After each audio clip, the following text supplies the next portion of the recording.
Assalamualaikum warahmatullahi wabarakatuh. Waalaikumsalam warahmatullahi wabarakatuh. Puji syukur kita ucapkan kepada Allah Subhanahu wa taala. Salawat dan salam kita sampaikan kepada Nabi besar Muhammad SAW. Ibu-ibu yang berkesempatan hadir pada kegiatan diseminasi budaya positif yang akan disampaikan oleh Ibu Eni Yogita, di mana pada kegiatan ini kita akan mencoba melihat kembali seperti apa budaya yang telah kita lakukan di sekolah kita. Kemudian dalam menyampaikan ini nanti juga kita akan berdiskusi dan juga berkolaborasi, di mana bagaimana cara kita dalam meningkatkan disiplin positif, di mana pada disiplin positif itu nanti ada beberapa materi yang akan kita pelajari bersama, yaitu tentang nilai-nilai kebajikan, kemudian juga teori motivasi, hukuman, penghargaan, restitusi, kemudian juga tentang kebutuhan dasar manusia, kemudian tentang restitusi, dan juga tentang keyakinan keras. Jadi budaya positif ini memang sangat penting ada di setiap sekolah, di mana nanti dengan budaya positif ini kita nanti mampu untuk membangun kesadaran diri peserta didik kita dalam menjalankan peraturan ataupun keyakinan sekolah kita.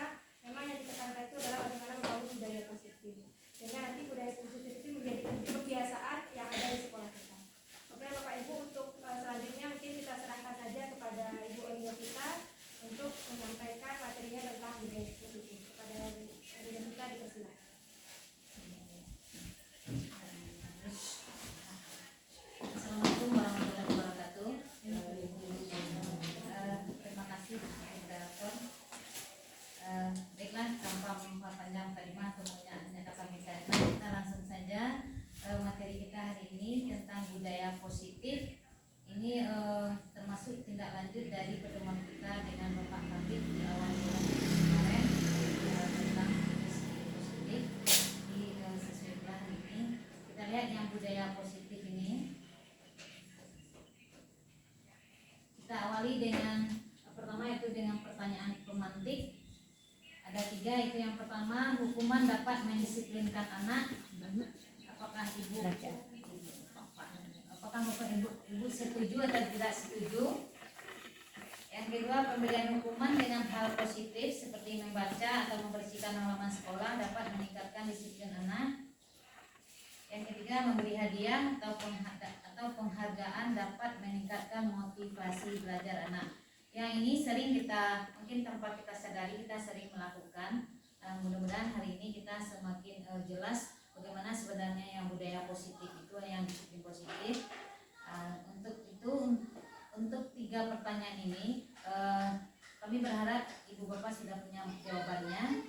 Yang pertama itu hukuman dapat mendisiplinkan anak. Kira-kira menurut Bapak Ibu, setujukah kita dengan pernyataan ini? Setuju atau tidak setuju? Tidak setuju. Tidak setuju, tentu ada alasannya Ibu ya. Kenapa tidak setuju? Tolong Bu Gina, kenapa hukuman dapat mendisiplinkan anak? Tidak setuju. Alasannya? Karena kalau kita memberikan hukuman akan bisa memberikan dampak psikologis pada anak, bisa minder, tertekan, merasa ditekan. Oke, yang Bu Deni tadi setuju ya Bu Deni? Alasannya Bu Deni?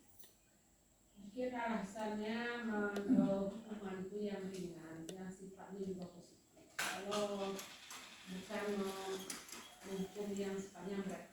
Kalau kita lihat dari Nabi itu kalau tidak sholat boleh dicibuk, kita tidak.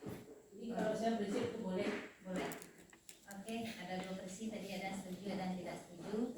Nanti setelah pemaparan materinya kita akan dapat melihat dan meresapinya, ternyata ini yang sebenarnya yang budaya positif atau disiplin positif ini. Oke, yang kedua, pemberian hukuman dengan hal positif seperti membaca ayat pendek ya, atau membaca buku, atau membersihkan halaman sekolah dapat meningkatkan disiplin anak. Setujukah kita dengan ini atau tidak setuju? Setuju. Ini alasan juga ya Bu Di. Mungkin alasannya besok dia bisa dirah. Kemudian kalau menambah hafalan kan lebih bagus. Sebelum mengaji kan arahnya positif juga. Oke. Itu alasan. Yang tidak setuju setuju? Oke, kita lanjut dulu ya Ibu-ibu, nanti akan kita lihat di materinya. Yang ketiga, memberi hadiah atau penghargaan dapat meningkatkan motivasi belajar anak. Setuju atau tidak setuju? Setuju. Tidak setuju. Tidak setuju. Kenapa tidak setuju? Oh, karena saya ada pernah mendapati seorang siswa ketika dia mendapatkan nilai lebih, saya kasih satu beng-beng di versi berbeda, dia menanggapi kepintaran saya kok dihargai satu beng-beng. Nah, itu versinya. Padahal di sini kita memberi hadiah. Penghargaan ya. Jadi makna kita memberi hadiah itu di anak zaman sekarang udah agak berbeda. Berilah tapi jangan ketika mereka kalau nanti lagi lah Terima kasih Ibu-ibu. Nah, kita sudah menjawab dari 3 pertanyaan pemantik. Mudah-mudahan dari pemaparan materi berikutnya kita akan tahu bagaimana sebenarnya yang hukuman itu, penghargaan itu nanti. Kita awali dengan budaya positif. Apa itu budaya positif? Ini merupakan sebuah nilai kebaikan yang menjadi keyakinan dan pada akhirnya akan menjadi karakter atau ciri khas dari sebuah komunitas. Kalau kita tentu sekolah ya. Jadi kalau sudah budaya positif itu sudah kita terapkan, berarti sudah menjadi karakter atau ciri khas kita di sekolah ini nanti, terutama di SMP 6. Kemudian budaya positif ini perlu diterapkan di sekolah. Ini gunanya untuk menciptakan pendidikan yang berkualitas dan mampu membentuk karakter siswa sesuai dengan profil pelajar Pancasila. Ini ada 6 dimensi profil pelajar Pancasila. Berarti yang budaya positif ini diterapkan dalam bentuk disiplin positif. Ya, dari disiplin positif inilah nanti kita akan melihat beberapa konsep yang disampaikan oleh moderator kita tadi, ada itu tentang 5 posisi kontrol guru, ada keyakinan kelas, ada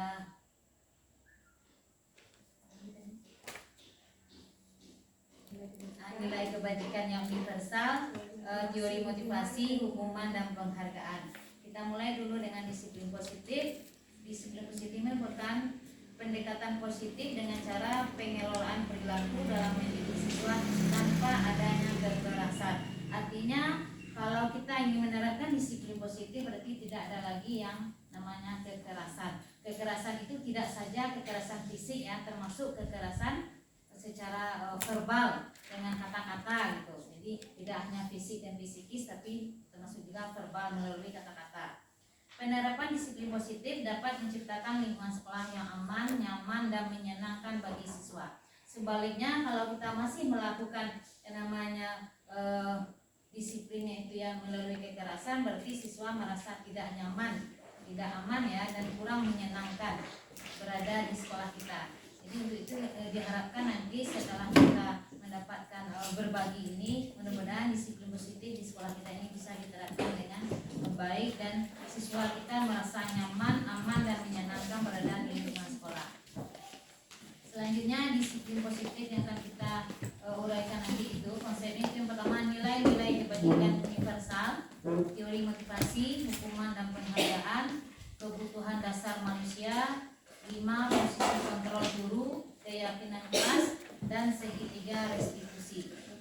Kita lihat dulu nilai-nilai kebajikan universal. Ini maksudnya adalah nilai-nilai kebajikan yang terdapat dalam keseharian kita, yang bagaimana kita berusaha untuk mengembangkannya ke seluruh peserta didik kita dan sesama warga sekolah kita nantinya. Yang pertama itu apa saja nilai-nilai universal itu? Ada empati. Empati berarti ikut merasakan apa yang dirasakan oleh orang lain. Kalau anak kita sedih juga kita ikut merasakan, oh ini yang dirasakan, begitu pula dengan teman sejawat kita.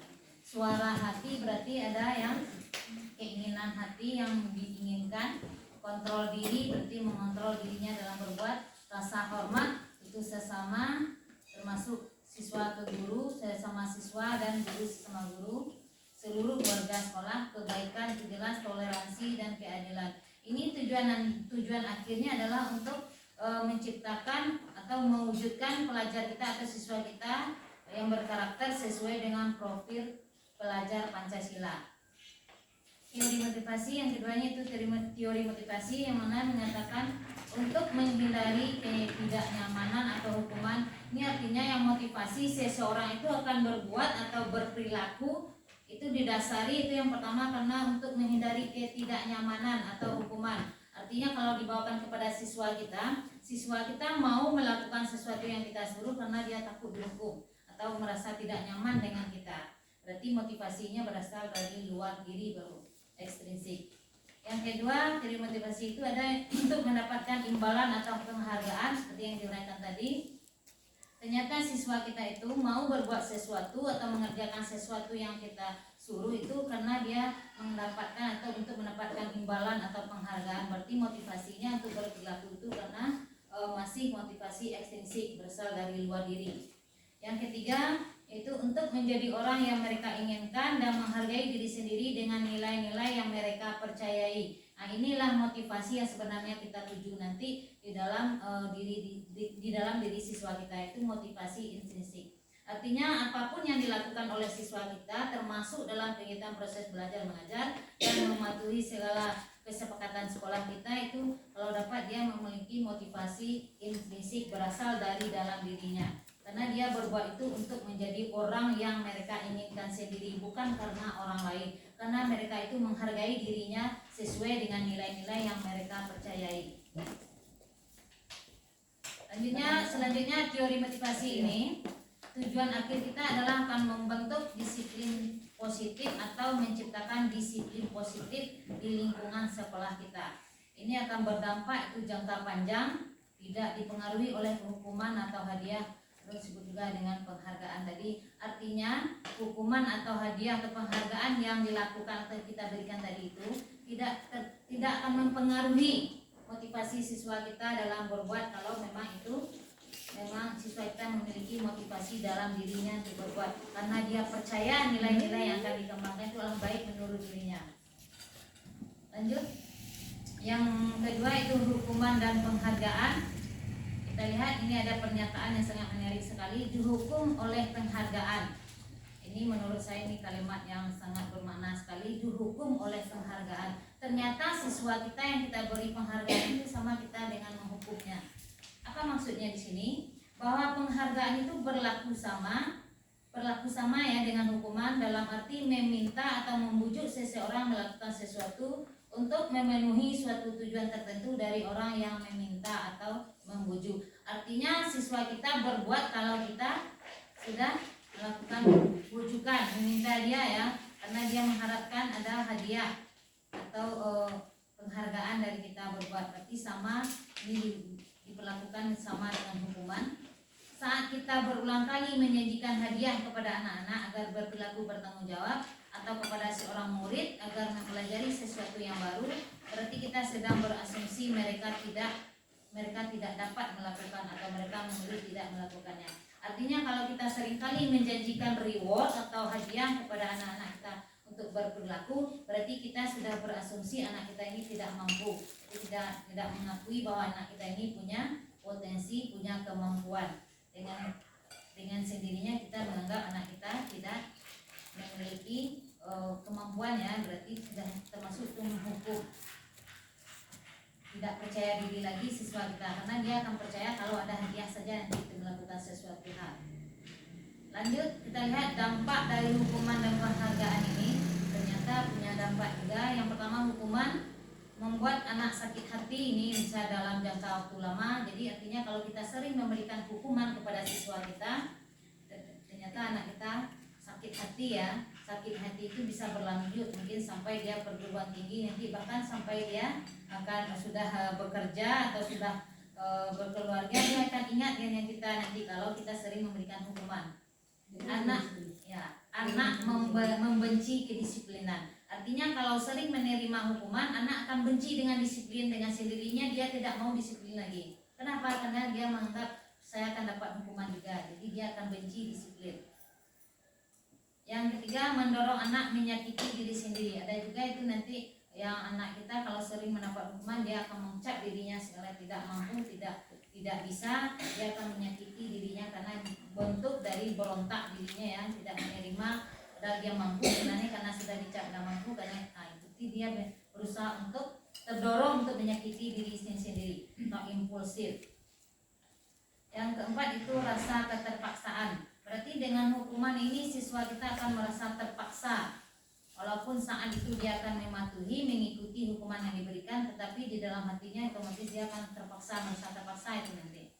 Konsep dirinya yang buruk, ya memang pemahaman dirinya buruk karena dia menganggap dirinya memang tidak mampu, tidak bisa, karena sering mendapatkan hukuman. Selanjutnya anak belajar menyembunyikan kesalahan. Dengan hukuman yang diberikan tadi itu, anak akan berusaha untuk berdusta nanti. Kalau ditanya dia akan berkilah, ya, berusaha untuk menyembunyikan kesalahannya, akan menuduh teman atau mengopor temannya. Ini yang salah tadi bu, ya, kan dia berusaha untuk menyembunyikan kesalahan yang diperbuat. Selanjutnya hukuman juga berdampak anak merasa dipermalukan atau tidak dihargai. Jadi kalau dia sering menerima hukuman, dia akan merasa dipermalukan, tidak dihargai, itu konsep dirinya akan buruk nanti, punya konsep diri yang negatif ya nanti. Ternyata yang penghargaan juga berefek itu, yaitu pengaruhnya jangka pendek. Jadi reward, hadiah yang kita berikan kepada anak agar untuk berbuat sesuatu itu ternyata jangka pendek untuk dirinya itu, sesaat. Kenapa sesaat? Saat dia menerima hadiah itu saja mungkin dia akan termotivasi. Seandainya tidak lagi, dia akan hilang nanti motivasinya. Itu yang jangka pendek.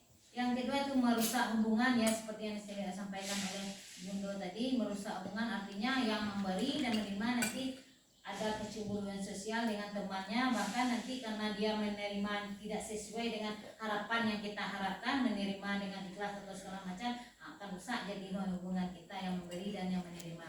Dan merusak hubungan pula dengan dia sesama temannya, karena yang dapat hadiah, oh itu saya dapat hadiah, mampu awak enggak, jadi akhirnya dia jadi olok-olokan oleh temannya. Mematikan kreativitas ini juga. Kenapa penghargaan bisa mematikan kreativitas? Karena anak kita akan berbuat di saat mendapatkan penghargaan saja. Sewajarnya dia bisa atau mampu untuk berkreativitas lebih lagi, tapi karena tidak ada janjian penghargaan atau hadiah, dia malah memilih tidak mau lagi untuk kreatif itu berbuat. Mengurangi motivasi intrinsik, jelas ini karena dia melakukan sesuatu karena ada dorongan atau motivasi dari luar saja atau ekstrinsik. Selanjutnya kebutuhan dasar manusia. Ini kita lihat kenapa siswa kita ini banyak melakukan hal-hal pelanggaran namanya itu, atau melanggar kesepakatan yang sudah disepakati. Ini berdasarkan dari kebutuhan dasar manusia, itu dasar kenapa seseorang itu berbuat atau berperilaku. Yang pertama itu kebutuhan dasar manusia itu adalah bertahan hidup seperti makan. Seandainya ada siswa kita misalnya keluar di saat belajar karena dia berarti ada mungkin belum makan atau sarapan, dia berarti dia butuh untuk pertahanan hidupnya makan. Kadang-kadangnya kita tidak mengizinkan, ya nggak boleh keluar, padahal ada kebutuhan yang ingin dipenuhi oleh anak kita. Salah satunya itu bertahan hidup. Yang kedua itu kasih sayang dan rasa diterima, artinya siswa kita mungkin karena keadaan keluarganya atau orang tuanya mungkin sudah tidak ada lagi, dia akan butuh namanya kasih sayang dan rasa diterima di lingkungan, terutama di lingkungan sekolah. Ada juga kita temui anak kita yang butuh cari perhatian, berbuat hal-hal yang menurut kita di luar tidak pantas, ternyata ada sesuatu yang dibutuhkan oleh anak kita. Apa itu? Salah satunya mungkin dia ingin diperhatikan, ya nak, disayangi atau diterima. Bagaimana orang bisa menerima itu? Makanya ada yang berdasarkan dia mencari perhatian, tentang membuat perangai, membuat rendah, ya, mencari perhatian. Jadi sebenarnya ada kebutuhan yang belum terpenuhi, itu makanya dia berbuat demikian. Yang ketiga itu kekuasaan, kepenguasaan. Ini ada juga anak kita yang di kelas merasa berkuasa karena mungkin di rumah tidak dapat menampilkan siapa dirinya. Di sekolah itu dia berbuat semena-mena terhadap temannya, mungkin ditemui juga di kelas ini, ya Pak, ya. Kenapa dia harus semena-mena saja dengan temannya, malah kawannya lah memukul temannya, karena dia butuh dengan kekuasaan itu, penguasaan. Tapi dalam hal itu kita harus juga meluruskan kekuasaan yang bagaimana sebenarnya yang dibutuhkannya itu. Lanjut, kebutuhan yang apa nih Pak? karena di rumah dia kurang diperhatikan, karena dia tidak dapat melampiaskan yang sebenarnya ingin dikuasai di rumah.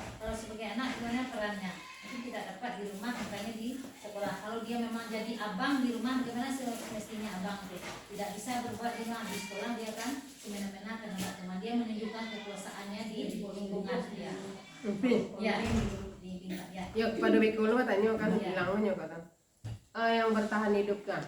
Tadi kan PPM udah dimulai, kemudian ada anak izin katanya karena nak makan. Berarti di mana letaknya disiplin? Waktu belajar kan ada, waktu istirahat kan ada. Nah, jadi kalau tunggu loh, kalau seandainya si A kita kasih izin karena dia nak mungkin bangun terlambat misalnya kan, atau tidak ada yang mau dimakan ya. Tapi besoknya tentu orang tuh jadi kebiasaan jadinya. Di mana letaknya disiplin tersebut? Nah, oke. Oke, terima kasih Bu Len.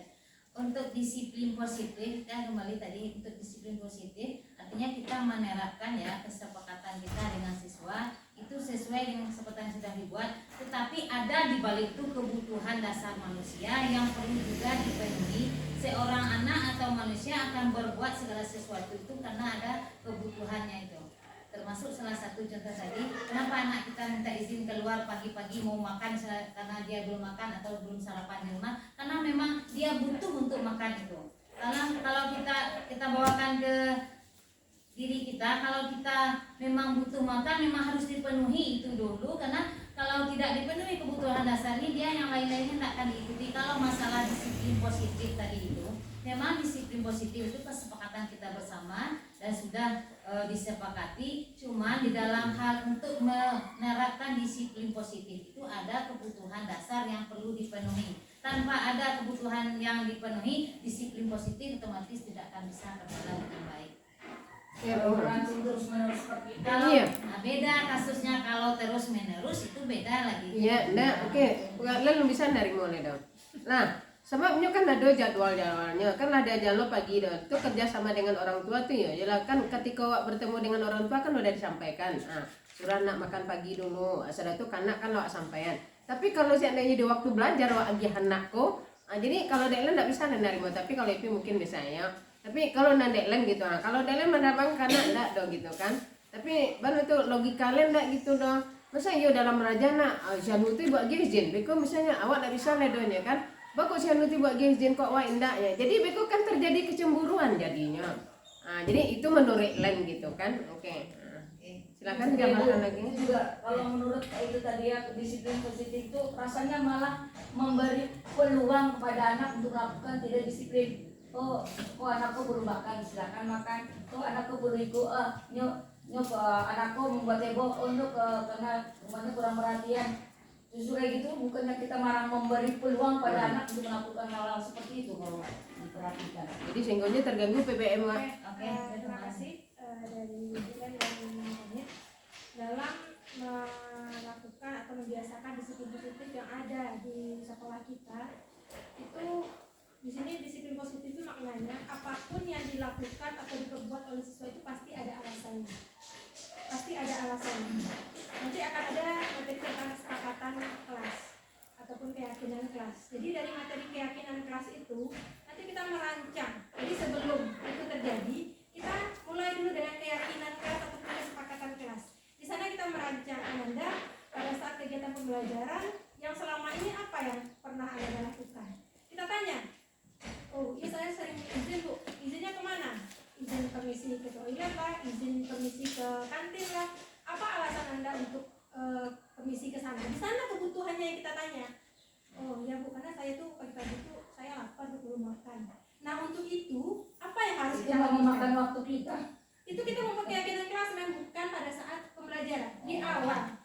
Nah jadi untuk itu agar Anda tidak permisi lagi, Anda bisa fokus dalam belajar, perutnya sudah terisi. Apa yang harus kita lakukan? Berarti dia tuh harus sarapan pagi dulu di rumah. Itu ada kesepakatannya nanti. Jadi sebelum mulai pembelajaran itu nanti siswanya kita minta dia untuk sarapan dulu di rumah sehingga hal itu tidak terjadi. Namun ada beberapa kasus yang pada saat dia permisi karena memang itu sangat butuh dia permisi untuk keluar. Pada saat itu kita tidak membahasnya di dalam kelas. Anda kemana izin Bu, saya permisi. Kenapa? Tanya alasannya. Ya Bu, saya belum makan. Alasan dia belum makan ini kenapa gitu? Terkadang yang dimakannya di rumah tidak ada orang tua yang masak. Apakah kita tetap memaksanya untuk tidak memberikannya izin gitu? Kita Tapi tanya tadi dulu. kalau memang begitu kita kan sudah membuat kesepakatan kelas. Ya. Tapi anak sudah sarapan. Ada satu kasus yang kasusnya men, ada kasus ya, tidak semuanya yang kita berikan seperti itu. Sama seperti ada anak yang maling misalnya. Kalau kita mendengar kata maling di sini, pasti kita sudah berpikiran negatif. Pada saat dia melakukan itu, dia maling, tanya dulu alasannya kenapa. Tanya dulu, ada di sana kebutuhannya yang belum terpenuhinya. Mengawak maling anak, kok ada lanjut, bukan ada tak banyak. Itu alasannya, itu kebutuhan dasar yang harus dia penuhi gitu. Makanya dia melakukan hal tersebut gitu. Nanti materinya akan lanjut dengan segi dan institusi. Silakan Bu Tri, itu tadi maksudnya yang kebutuhan dasar itu. Oke, terima kasih Bu Teh. Jadi kita tegaskan disiplin positif itu nanti akan bisa diterapkan kalau memang anak itu sudah terpenuhi kebutuhan dasarnya. Kalau nggak terpenuhi kebutuhan dasarnya di sini, otomatis yang namanya disiplin positif belum bisa diterapkan dengan baik di manapun dan kapanpun. Lanjut. Tapi Ya. kebutuhan dasar terina harus terpenuhi baru bisa belajar. Sebenarnya kalau kita lihat siswa kita tuh, yang modal pokoknya bermasalah di sekolah itu dari rumah. Kalau dari rumahnya lama, nyaman. Tapi yang kita sentuh dari sekolah ini kan di rumahnya dulu yang kita sentuh. Di rumahnya, orang tuanya. Berarti orang tuanya dulu kita kejar, baru siswanya. Kalau ke anaknya saja yang ditokohkan, orang tuanya tidak berubah, sama saja bohong. Jadi harus ada kerjasama antara guru dengan orang tua. Harus kita dapat. Kalau anak saja kita didik, orang tuanya tidak mengetahui, itu sama saja bohong. Jadi orang tuanya yang pertama harus kita dekati apa masalahnya, baru kita hadapi dengan siswanya. Kalau antara kita guru dengan orang tua sudah kerjasama, itu anak ringan jadinya lagi. Kalau pendapat saya, orang tuanya dulu. Kesepakatan orang tua. Oke, terima kasih Dona. Untuk menuju orang tua tentu kita tahu dari siswanya. Iya. Setelah itu baru kita kolaboratif, memang ada nanti kolaboratif antara pihak sekolah dengan orang tua. Karena pendidikan itu tidak akan sukses tanpa ada kerjasama antara pihak sekolah dengan orang tua siswa. Oke. Ada saudara mendengar satu kemarin ada kegiatan pembekalan juga. Dia bahasa seperti ini Bu. Buatlah siswa kita nyaman, sehingga dia mampu cerita dengan kita, sehingga dia mampu curhat dengan kita, sehingga masalah apapun yang ada di dalam dirinya bisa kita mengetahui. Dan dari sanalah kita mulai merangkul orang tuanya.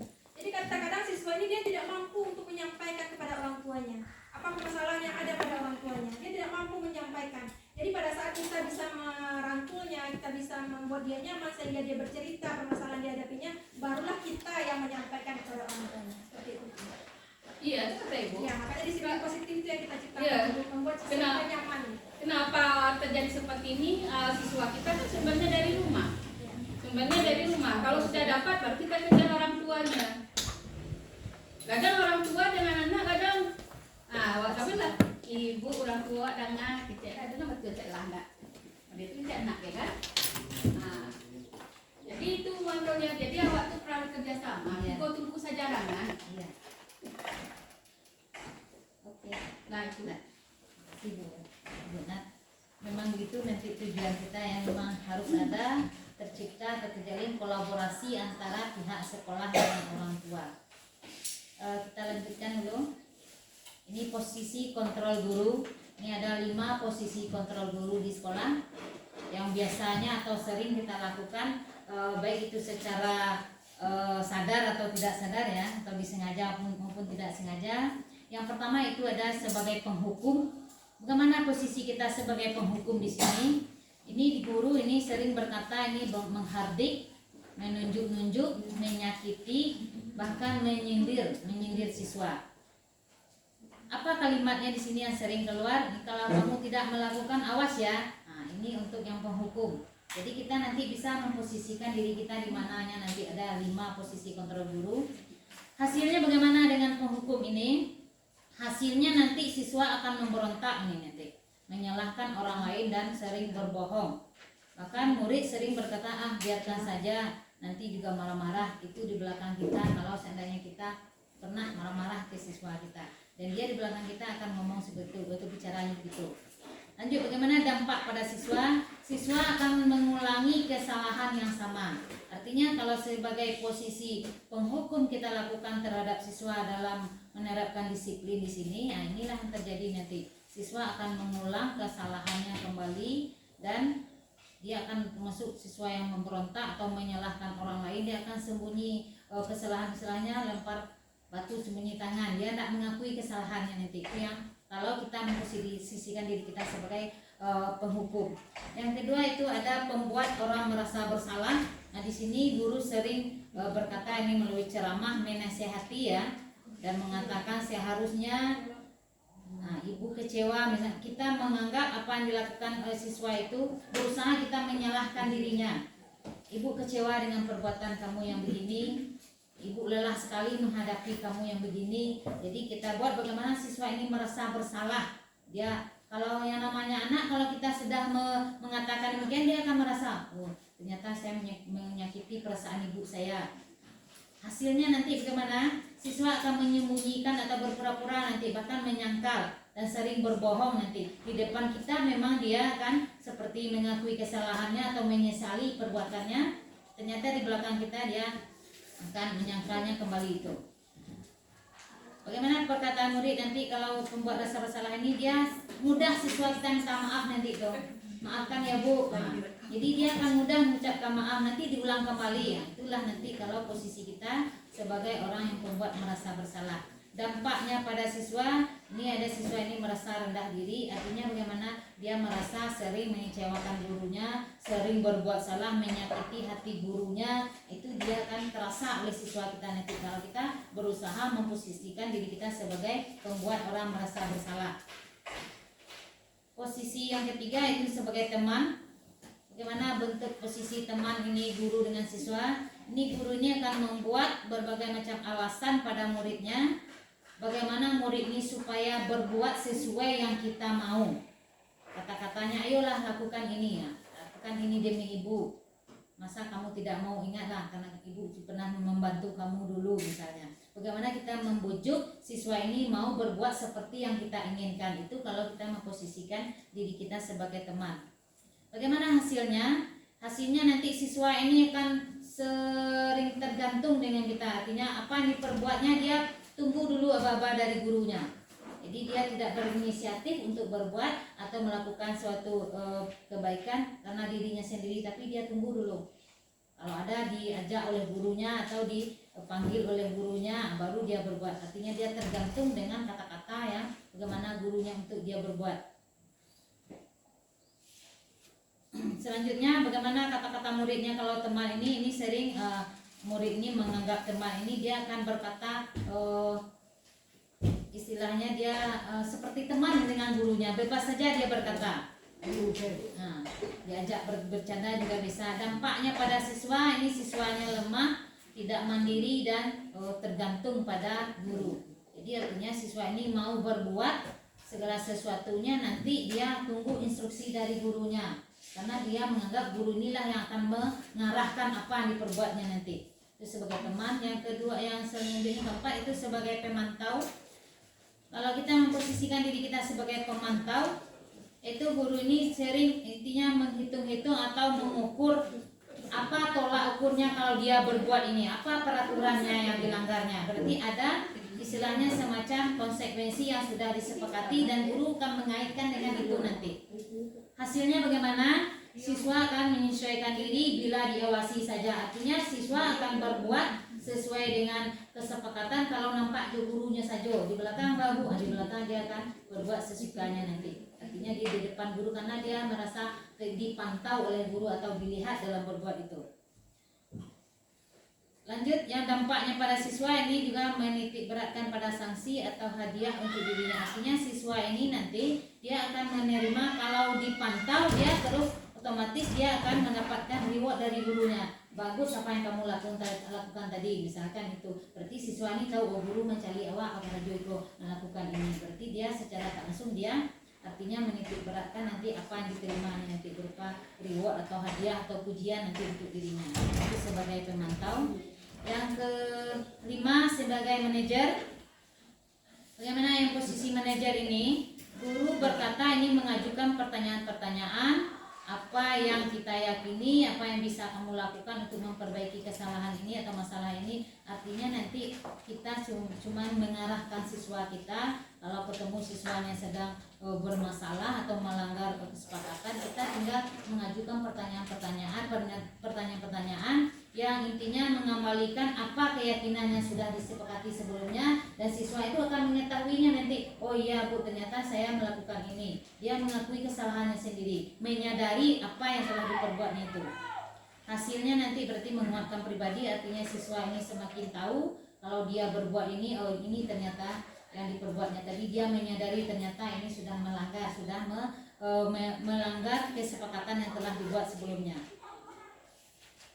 Dan dia secara tak langsung dia akan berusaha untuk memperbaiki keadaan nanti, berusaha untuk memperbaiki dirinya.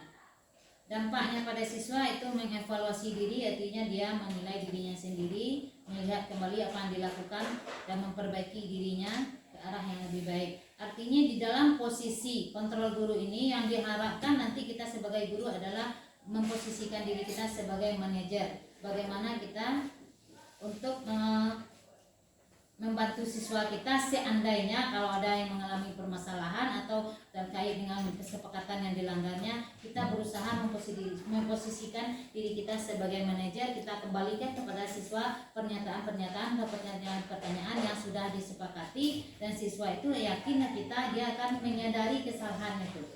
Kalau dia sudah menyadari kesalahannya, berarti dia mampu memperbaiki dirinya kembali ke arah yang lebih baik.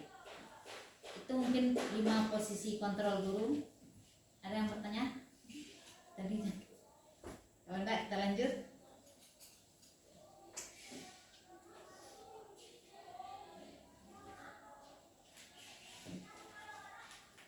Nah, untuk kesimpulannya ya, posisi kontrol guru ini yang untuk penghukum dan pembuat rasa bersalah itu termasuk nanti identitas gagal. Artinya kita menciptakan siswa-siswa kita yang tidak punya jati diri, artinya ya dia akan memberontak nanti itu.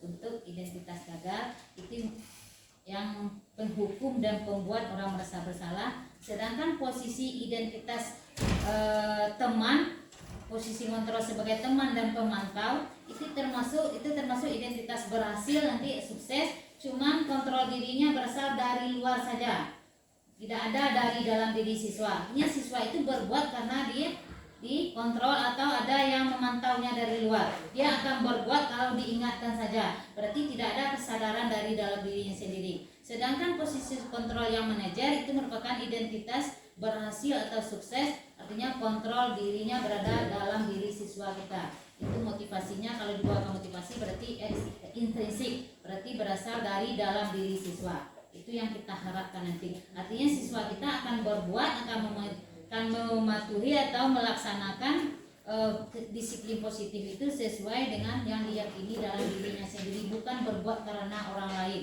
Kalau orang lain berarti itu masih dari luar, belum sepenuhnya. Lanjut keyakinan kelas lagi, karena keyakinan kemarin ini sudah diselesaikan namun bodek, jadi saya sepintas saja. Keyakinan kelas di sini adalah mengulang kembali seperangkat nilai dan prinsip yang disepakati bersama oleh guru dan siswa untuk memandu perilaku dan interaksi di dalam kelas. Artinya keyakinan kelas ini kita buat sebelum kita melaksanakan PBM di kelas kita. Boleh itu setiap saat diganti, bisa juga itu kesepakatan misalnya dalam proses pembelajaran. Bisa kalau keyakinan kelas itu di awal masuk, istilahnya di awal semester, bisa direvisi lagi di istilahnya per semesternya bisa. Itu tergantung kesepakatan kita di dalam kelas nanti bersama siswa. Kalau sudah ada keyakinan kelas, berarti siswa kita akan berbuat atau berperilaku sesuai dengan apa yang telah disepakati. Dia akan konsisten nanti dengan apa yang ditulisnya nanti atau disepakati bersama. Kalau tidak bagaimana? Nah, itu nanti berarti ada kebutuhan, kita kembali ke yang kebutuhan dasar manusia tadi itu. Keyakinan kelas ini akan membentuk itu siswa yang bertanggung jawab, menghormati orang lain, termasuk juga keselamatan dan keamanan berada di kelas itu nanti. Itu tujuan dari keyakinan kelas. Selanjutnya ini ada segitiga restitusi. Nah, ini dalam proses penyelesaian masalah siswa atau kasus siswa ini dilaksanakan secara segitiga restitusi. Yang langkah pertama itu ada 3. Itu yang pertama itu menstabilkan identitas. Apa itu menstabilkan identitas? Artinya kita ajak siswa itu bagaimana dia itu supaya tenang terlebih dahulu. Kita artinya memposisikan diri kita bagaimana siswa ini nyaman dengan kita dulu. Jangan sampai siswa ini karena takut atau segala macamnya dia tidak akan terlaksana, nanti tidak akan selesai permasalahannya nanti. Jadi artinya kita stabilkan dulu identitas, mulai dari misalnya kita mendekatkan diri kepada siswa, kita terima siswa itu apa adanya. Kalau dia memang saling memukul atau berkelahi, misalnya kita terima alasannya masing-masing dan kita benarkan dahulu karena itu memang itu yang butuh dia saat itu. Dan setelah itu baru kita validasi kebutuhan atau kebutuhan yang salah. Artinya yang diperbuat siswa itu setelah kita diskusi atau kita bahas bersama, kita akan lihat nanti mana yang salah, mana yang benarnya nanti itu. Dari situ nanti siswa akan memahami, oh ternyata yang saya lakukan ini salah, tidak diterima. Ternyata menyadari siswa intinya dari validasi kebutuhan siswa nanti. Selanjutnya baru kita menanyakan keyakinan, artinya kita kembalikan ke kesepakatan yang sudah dibuat. Tentu ada poin salah satunya di sana, kalau anak berkelahi apa keyakinan yang sudah dilanggarnya. Kalau siswa sudah menyadarinya, yakinlah kita nanti tidak akan berlanjut ke keluarnya nanti setelah diselesaikan dengan segitiga restitusi ini. Itu untuk penyelesaian permasalahan siswa, termasuk juga siswa yang sering terlambat bisa juga diselesaikan dengan segitiga restitusi ini. Bisa nanti bagaimana kita mendekatkan diri kepada siswa ini, karena siswa ini terlambat datang ke sekolah tentu ada penyebabnya. Jadi artinya kita tidak langsung memecat karena siswa ini menghukumnya atau memberikan sanksi, tidak, tapi kita selesaikan dulu dengan segitiga restitusi. Mungkin itu saja untuk hari ini pemaparannya. Kalau ada yang bertanya nanti kita buka sesi diskusinya. Mungkin dari paparan saya tadi saya ucapkan terima kasih. Silakan yang bertanya.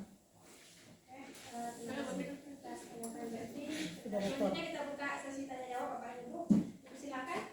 Kalau Bapak Ibu ingin bertanya silakan.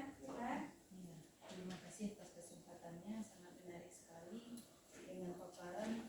Kita mau bertanya masalah anak terlambat tadi. Sudah kita lihat ada yang dalam sebulan itu udah 5 kali. Kita sudah coba, kita tanya dulu, kita tidak menyalahkan dia, kita punya catatan juga, dan kita tanya lagi untuk berikutnya masih telat atau gimana nih.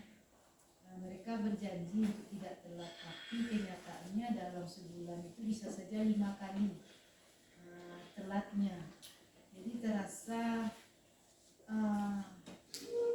kita masih, entah kita yang gagal, entah gimana nih. Sudah pernah juga satu orang kebetulan kenal dengan orang tuanya, dihubungi kenapa ini anaknya telat. Ternyata masih juga belum berubah. Jadi sampai berapa kali kita akan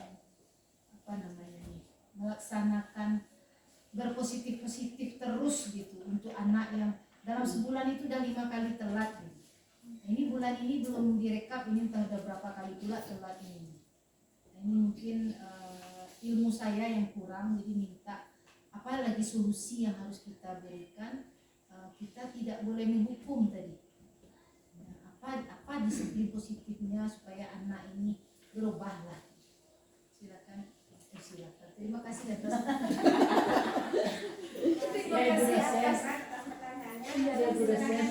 Silakan dijawab. Terima kasih mundur atas entah masukan atau apa namanya, nanti kita berbagi saja nih. Iya. Untuk siswa yang sering terlambat ini menurut analisa kami ini, kalau sesuai dengan teori ini mungkin metode kitanya yang belum mengena lagi. Jadi belum mengena bagaimana untuk penerapan segitiga restitusi ini.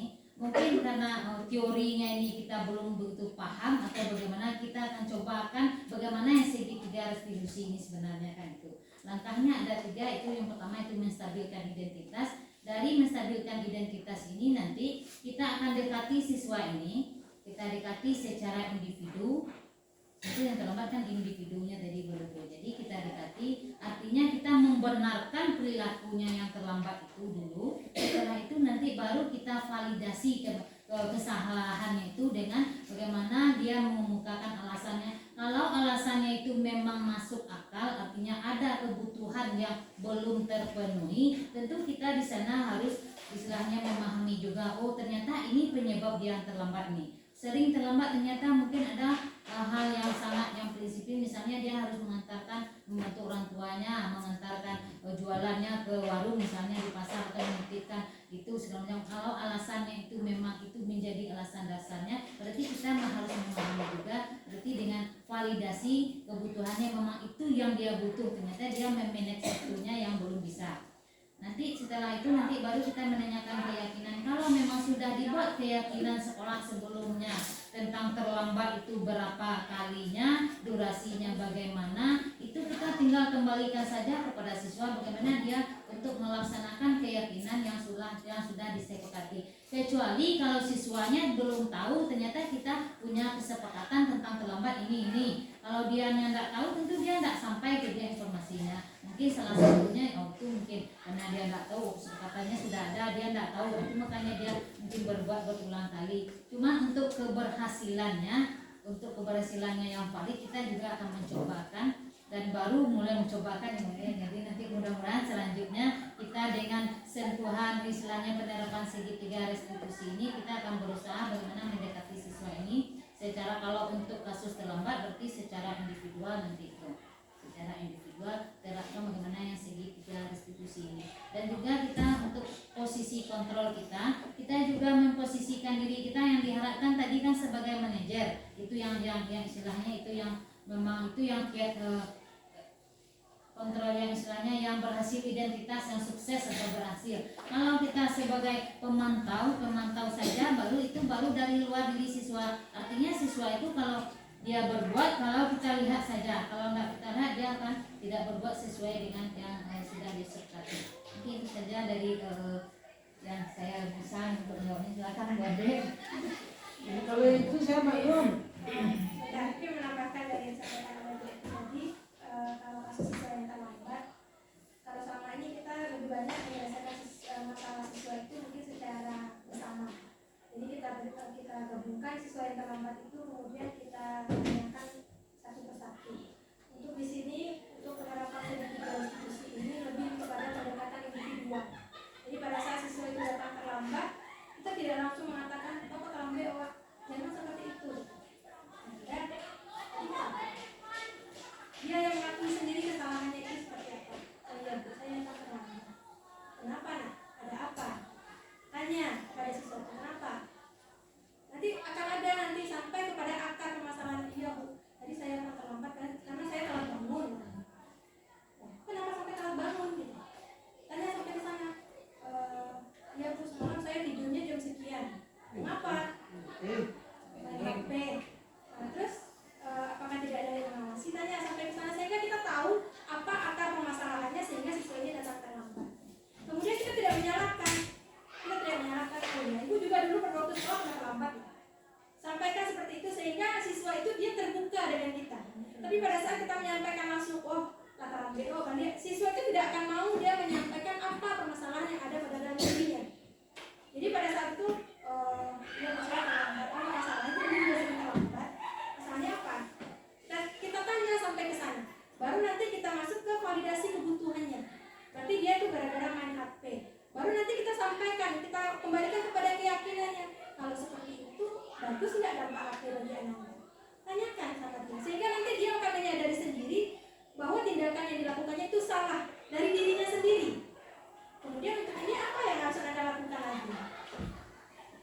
Ya Bu, untuk besok ini saya akan mencoba untuk cepat tidur, tidak akan main HP lagi. Itu dari dia, bukan dari kita.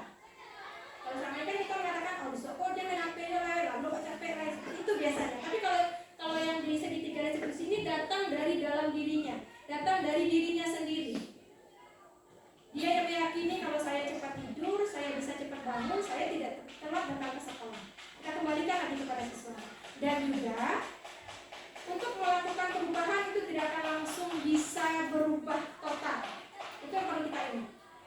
akan bisa langsung berubah total. Sedikit saja perubahan yang telah dilakukan oleh siswa kita, itu kita hargai.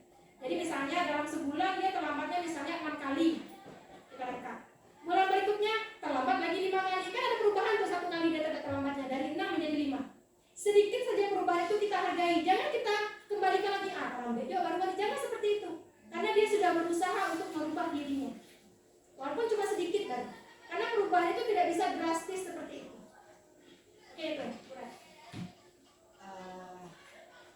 Maaf sebelumnya, dalam teorinya memang bagus, tapi kondisi sekolah kita dari berubah itu tidak bisa cepat ke itu. Satu, yang kedua, kalau kita ada piket, cuma piket itu tidak pula efektif. Bukan tidak efektif lagi ya, memang tidak jalan.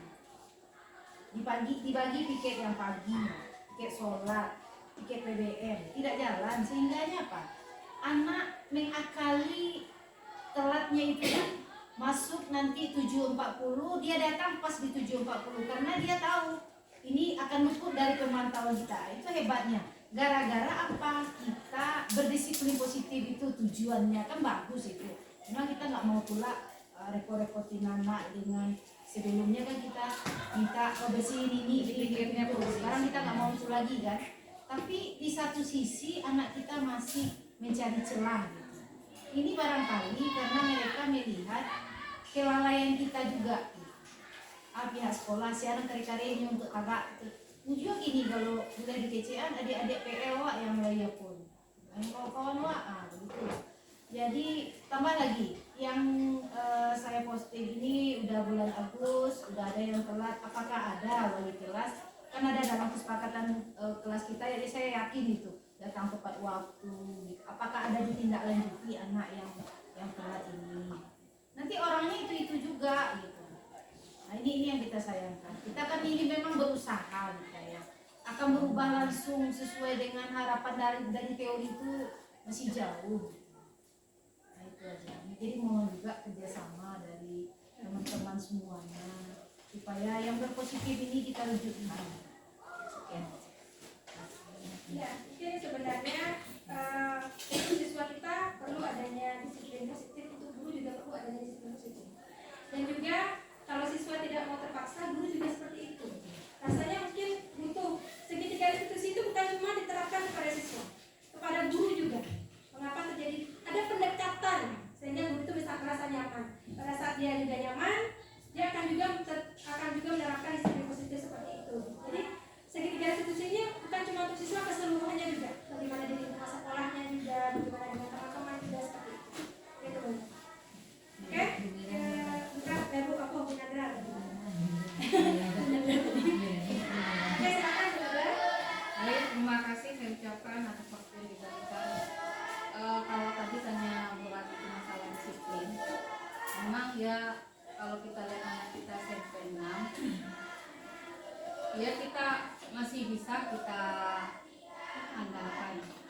Tapi yang ini yang masalahnya nih, yang kita belajar kita hadapi anak kita ini, bagaimana lulusnya, bagaimana dulu waktu dia di SD. Ketika di SMP kita kewalahan, saya kewalahannya ketika mengajar itu kadang mereka ada yang tidak pandai membaca. Nah itu yang sulitnya, berarti saya harus mengajarnya secara individu. Secara individu misalnya kita. Nah kalau kita lihat individu kita butuh waktu. Nah kalau kita tidak kasih individu berarti kita nanti akan tertinggal. Kalau dia tertinggal ketika belajar dia tidak bisa. Karena dia menghadapi cuma dia bisa ngitung 1 sampai 5. Sedangkan orang sudah mengajar 11 12. Tentu dia akan malas belajar. Nah, ini bagaimana cara kita untuk menyamakan kemampuan anak A dengan yang kawan yang lain supaya bisa gitu. Karena ingat waktunya ini. Ingat waktu kita tidak ada.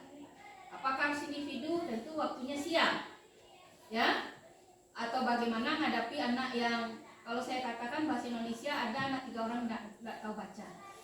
Tahunya itu ketika saya kasih soal dia tidak bikin dikte. Kenapa? Ya Bu, pakai itulah Bu, pakai buku tunjukkan halaman berapa. waktunya halaman segini baru dia nulis. Nah berarti saya harus menjemput ketertinggalan anak ini. Nah sedangkan waktunya untuk individu kita tidak ada waktu. Bagaimana hadapinya? Terima kasih Bu Dada. Iya. Kita terima kasih Bu Nat. Ini untuk kasus Bu Nat ada menyamakan kemampuan anak tadi. Iya. Kalau dalam teorinya itu sebenarnya kita menyalahi itu untuk menyamakan. Kenapa? Karena kita sudah belajar yang namanya pembelajaran berdiferensiasi. Disitulah uniknya individu atau anak kita itu. Karena kita tidak mungkin menuntut sama anak dari yang berbeda, latar belakang yang berbeda, potensi yang berbeda, bakat minat berbeda. Disitulah nanti kita menerapkan bagaimana yang pembelajaran berdiferensiasi. Kalau memang dia tidak bisa tulis baca yang 3 itu, jangan tuntutannya sama dengan yang 27 orang itu. Disitulah nanti bagaimana trik kita menerapkan yang pembelajaran berdiferensiasi itu. Tuntutan kita tidak boleh sama kepada anak yang istilahnya kemampuannya berbeda. Jadi nanti kita menyalahi teori bagaimana yang menuntut sama itu berarti yang pembelajaran diferensiasi disitulah penekanannya nanti. Kalau memang dia tidak bisa tulis baca, jangan tuntut dia bisa membuat sebuah karya narasi atau teks deskripsi segala macam. Baru tuntutannya sekedar tulis baca saja. Berarti itu yang saya pahami untuk pelayanan pembelajaran berdiferensiasi. Iya, betul itu. Tapi kan jadinya anak tuh bagaimana tuh? Oh kawannya udah bisa, dia enggak. Nah ada rasanya tuh rasa bagaimana rasa rendah diri dia ada nampaknya kalau kita perhatikan. Jadi rasanya dia tidak bisa sanggup ini mencerna, dia harus duduk di sana. Kan duduk dalam lokal dia. Nah sedangkan dia tidak mampu. Jadi apa harus ada kita kasih waktu satu misalnya jauh pulang main atau apa ada dikasihkan waktu kayak gitu supaya anak ini jangan tertekan dia dalam kelas. Itu dia tertekan sendiri, dia tertekan. Nih, benar. Ya. Dari pertanyaan yang telah Bu Dada sampaikan, sebenarnya Bu Dada sudah menjawab. Iya. Kita berikanlah waktu untuk dia. Sama kalau waktu kemarin itu sebenarnya tahun 2018 kalau tidak salah, Pak Zamzami pernah melakukan itu. Ada siswa kita yang tidak bisa baca tulis Al-Quran. Iya, sehingga nanti setelah pada saat jam istirahat atau pada saat jam pulang, siswa ini didampingi.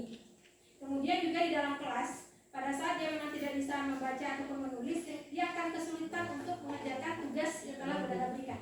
Nah, di sanalah berlaku diferensiasi proses. Jadi pada saat diferensiasi proses itu akan berbeda perlakuan guru dalam mendampingi siswa. Pada saat siswa ini sudah mampu, silakan Bapak Ibu bebaskan ya. Silakan buka buku paket, silakan baca sendiri, kerjakan sendiri. Pada saat siswa yang seperti itu, silakan Bu Dada dampingi dia lebih intens lagi, lebih sering lagi. Sehingga tugas yang Bu Dada berikan kepada siswa ini bisa juga dilakukan oleh siswa yang itu. Kalau memang dia tidak bisa membaca, kalau perlu baca soalnya dengan. Kalau dia tidak bisa menulis, jawab dengan lisan. Jadi ada prosesnya di sana dilakukan. Kemudian untuk pendampingannya memang perlu pendampingan individu di luar jam pelajaran. Itulah yang keluar kita kan waktu kita kadang sangat. Ya misalnya pada saat dia itu punya kemauan, ya itu akan bisa. Kemarin dengan Bu Rusda, dia mungkin tahu Bu Rusda soalnya di SD. Kalau di SD kan ada tuh siswa yang kebetulan dia umurnya sudah lumayan besar sih, gitu kan dibandingkan dengan siswanya. Dia tidak pernah masuk mata pelajaran, pokoknya pelajaran agama tidak pernah masuk. Dipanggil lah siswa ini, kenapa nak? Kenapa tidak pernah masuk? Ditanya. Rupanya dia tidak bisa baca tulis Al-Quran. Ditanya sama orang tuanya, ada waktu itu disuruh dia untuk ngaji, tapi kadang-kadang tidak, akhirnya memang tidak bisa dia. Sehingga mata pelajaran agamanya kan kalau biasanya kan cuma itu mata pelajaran olahraga. Dia tidak pernah masuk. Kemudian di luar jam mau nggak belajar dengan ibu? Akhirnya dia belajar dan alhamdulillah setelah itu dia bisa meningkatkan kemampuannya dan akhirnya masuk juga sampai ngaji. Kalau dia nggak bisa di awalnya yang punya lah dasar-dasarnya nggak bisa, akhirnya diperdalamnya di tempat ngaji walaupun dia lebih besar umurnya dibandingkan sama temannya. Jadi kalau awalnya dia merasa minder seperti yang ibu sampaikan tadi, pada saat kita bimbing ya, mungkin kita mengajarinya mungkin dasar-dasarnya aja, dia memperdalamnya nanti bisa di tempat yang lain atau dengan orang tuanya. Mungkin seperti itu.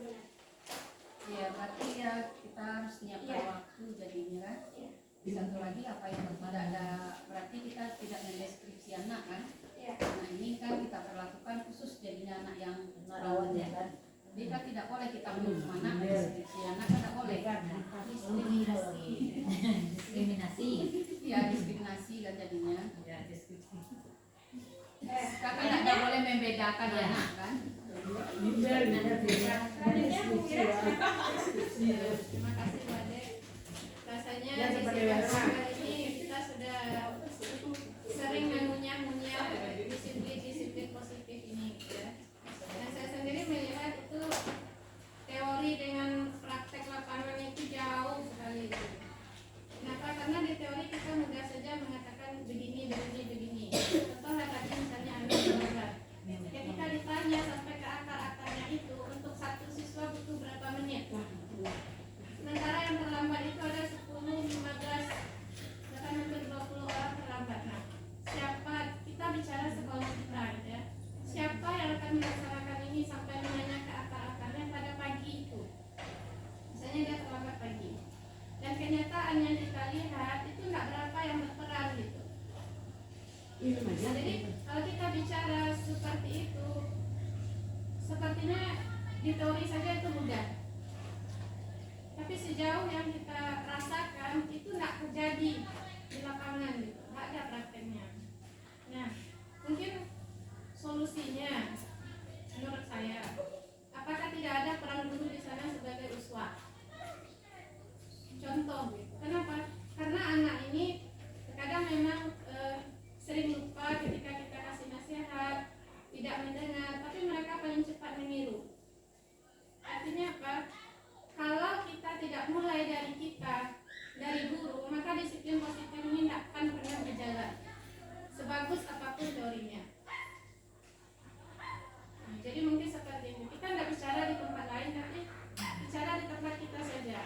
Masalah-masalah yang kita kemukakan tadi dengan segitiga restitusi kapan terjadi di sini?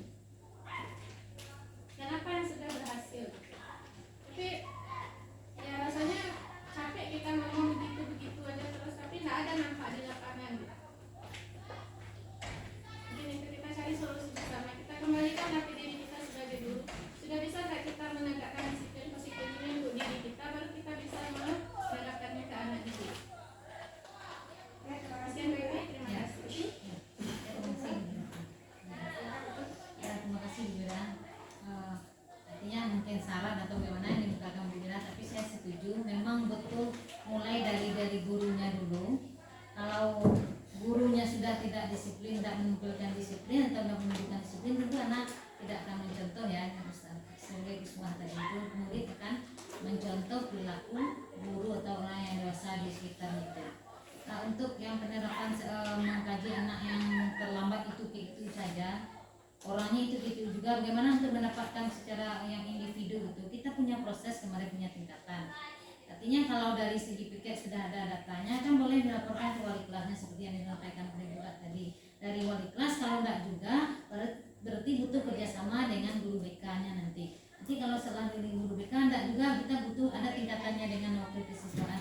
Apa salahnya kita coba nanti bagaimana untuk menerapkan ini. Kalau sekedar sampai di lapangan itu saja, mungkin memang tidak akan tergali semuanya, tidak akan mendapat secara individual, memang tidak bisa. Kenapa? Karena yang guru yang memproses itu akan mengajar pula nantinya. Jadi kita tingkatkan, kita lalui prosesnya, kita sudah data, sudah kita carikan waktu yang lain untuk secara pendekatan individunya. Nanti tentu kerjasamanya dari ada tingkatannya dulu, dari piket sudah dilaporkan nanti ke wali kelas, dan wali kelas bisa ke guru BK bisa juga. Kalau enggak juga kita tingkatkan.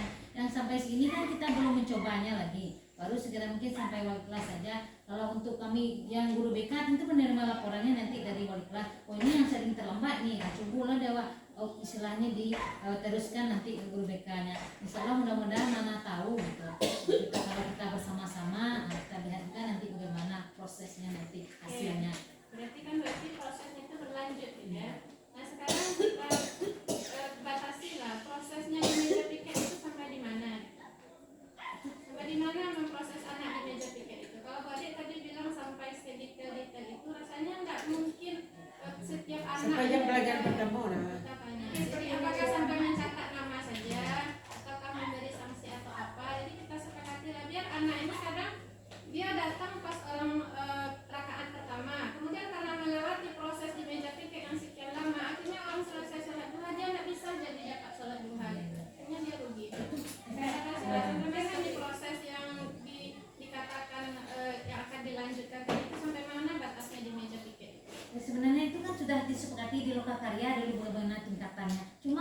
kitanya mungkin yang lupa gimana di sebenarnya kan sampai di Seperti ini mungkin Bu, ya. prosesnya. Kalau untuk Ya. meja tiket, Kan ada mungkin datanya. guru tiket karena kita tidak akan mungkin memproses siswa itu sampai kepada yang hal seperti itu, sedetail itu secara bersama. Dia harus individu dan itu sebenarnya bukan tugas tiket.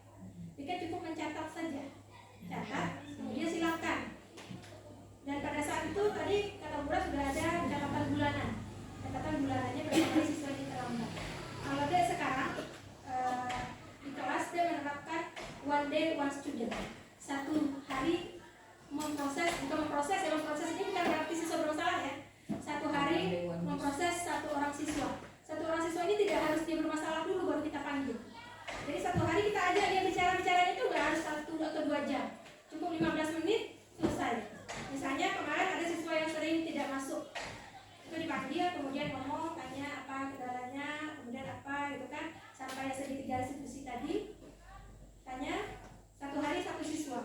Jadi pada saat kita sudah memproses seperti itu, yang pertama kedekatan kita dengan siswa itu mulai terbentuk. Jadi tidak muluk-muluk kalau dikatakan bahwa seperti apa sih segitiga institusi itu sudah diterapkan untuk dulunya. Kalau dia sendiri sudah menerapkan segitiga institusi itu dan alhamdulillah ada beberapa perubahan yang terjadi di dalam diri siswa pada saat kita menerapkan segitiga institusi itu. Jadi one day one student, satu hari dia memanggil satu orang siswa dan pada saat dipanggil itu kita tanya apa hobinya, apa kesenangannya, bagaimana proses pembelajarannya, bagaimana kendalanya. Jadi kita bukan cuma membahas tentang masalah-masalah saja, gali potensi yang ada pada siswa kita itu kemudian kita kembangkan. Dan pada saat itu sudah kita lakukan. Jadi mengapa ada yang minta satu hari satu siswa? Karena kita dalam satu hari itu, dalam satu bulan itu ada 24 hari lah atau 26 hari. Berarti dalam satu bulan itu kita ada memanggil satu orang siswa. Kalau KBK disarankan kepada Reza BK karena targetnya 150 orang, satu hari 5 siswa. Seperti itu disampaikan. Jadi bagaimana 5 siswa ini Reza proses sehingga nanti kita bisa menggali. Mungkin tidak pernah itu ya. Berarti ada awak yang menunggu masalah, duduk awak yang jatuh bola. Jadi pada saat kita sudah mencoba seperti itu, alhamdulillah akan ada perubahan-perubahan yang terjadi di dalam siswa kita. Coba bayangkan pada saat semua kita melakukan hal yang demikian. Bagaimana kita merangkul siswa kita dekati tanpa ada hukuman di sana gitu. Alhamdulillah itu akan merubah bagaimana konsep diri yang ada pada siswa kita. Mungkin itu perlu kita cobakan secara bersama. Jadi tidak mungkin memang yang disampaikan oleh Bu Mira tidak mungkin 1 atau 2 orang saja yang berbuat seperti itu. Harus ada penyamaan di mana siswa kita nanti bisa memperoleh disiplin seperti itu. Jadi bagaimana kita membangkitkan kesadaran dirinya. Misalnya dia tugasnya sering seperti apa, kemudian bagaimana sikapnya, sampai ke sana kita proses dia. Mungkin itu yang jadi tidak memprosesnya bukan di meja piket itu gitu. Jadi bagaimana nanti peran wali kelasnya di sana sehingga nanti ada kedekatan. Guru yang lain juga, misalnya guru mata pelajaran sudah dilihatnya ini anak ini 2 atau 3 kali tidak masuk pada saat mapelnya. Silakan panggil, tanya, terapkan segitiga institusi kepada siswa kita. Insya Allah itu akan bisa mampu untuk mengembalikan lagi bagaimana kesadaran diri dalam siswa kita. Oke, itu ya. Silakan ada lagi Bapak Ibu. Ya, teruskan. Minta maaf sebelumnya Bapak Ibu ini karena pas Bu Ade menggali perkara wali kelas tadi. Terima kasih Bu Ade, Bu Evi. Kebetulan pada kelas saya ada 1 anak ini yang agak rawan. Kita lebih kurang 1 bulan lebih dalam proses PBM dan telah dilaporkan perkara kehadiran bulanan. Anak ini sering tidak masuk. Saya coba gali karena saya tidak pernah mengajar anak ini. Saya coba gali kepada wali kelasnya yang lama di kelas 7 dan saya ambil beberapa sampel guru mata pelajaran bagaimana anak ini. Ternyata banyak yang mengatakan anak ini dalam tanda kutip suka pembohong, memang motivasinya datang ke sekolah tidak ada. Lalu saya coba menerapkan yang kata seperti Bu Ade, dari dia dulu. Kenapa kok nggak masuk apa sampai maaf bilang dia mengatakan istilahnya berbohong, katanya dadanya berdebar-debar. Saya katakan, apakah tahu nak sakit yang dadanya berdebar-debar? Nah, kan gitu.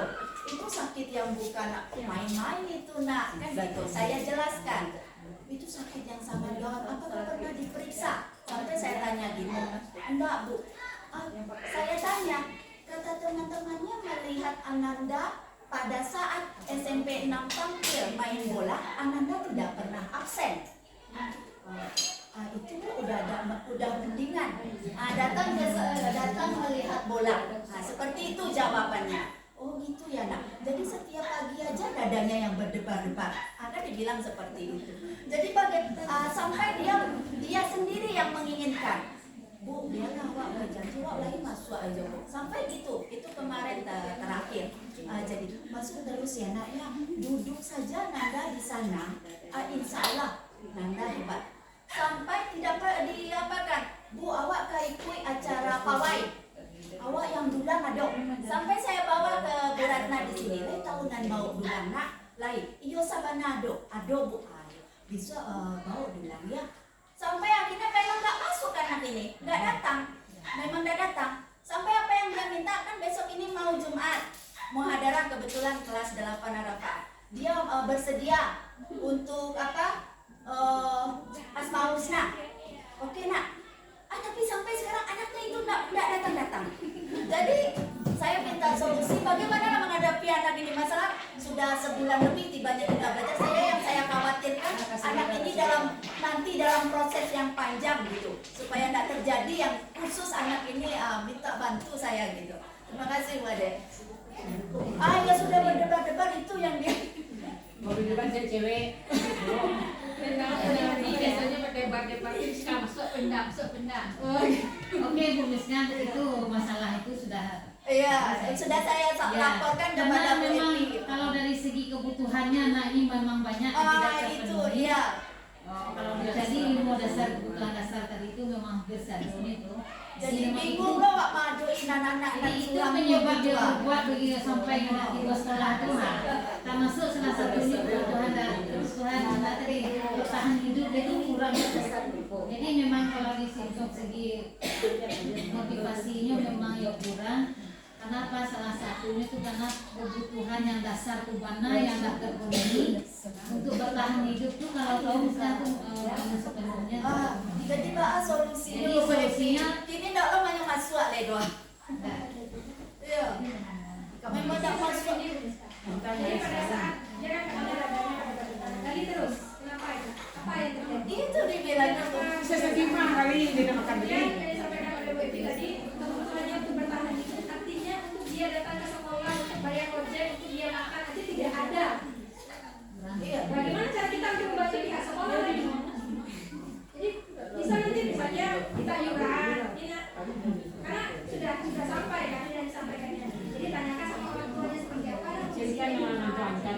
Iya, jadi kan orang tua angkatnya. Bahkan pernah saya waktu itu dia ada sakit sini, mungkin ada beberapa orang dulu ada jadi nggak makan sampai nggak belanja nak sampai kan saya bilang biarlah ibu yang makan lanjut seminggu. Tapi ini nggak coba rubah gitu, nggak itu namanya datang kalau kebutuhan perkara apanya Jadi gitu. motivasi untuk belajar itu memang kurang. Itu yang motivasinya tuh tak bantu aku yang dia. Kalau dari dalam diri, karena luar dirinya memang kurang. Memang ia memang dalam tanda kutip. Iya yang anakku memang dalam Jadi tanda kemarin kutip itu dia tersandung masalah lama, masalah timbangan, masalah pustaka. Jadi kami tak solo memang kesal orang tuanya. Mungkin salah satu itu wujud berontaknya, ada dipedulinya, wah di sekolah kok matilah nak datang sekolah. Awak terasa waktu itu mana kalau lu di forum disampaikan. Nah, maksud saya minta bantuan. Masalahnya lewat proses anak. Kok akhirnya tidak lu hadir tuh. Beko jangan bermasalah tiba di ujung kan gitu. Kita masalahnya Desember dekat lagi. Makasih lebih. Iya. Hai. Kamar khusus sendiri. Itu termasuk PDB itu anaknya. Oke,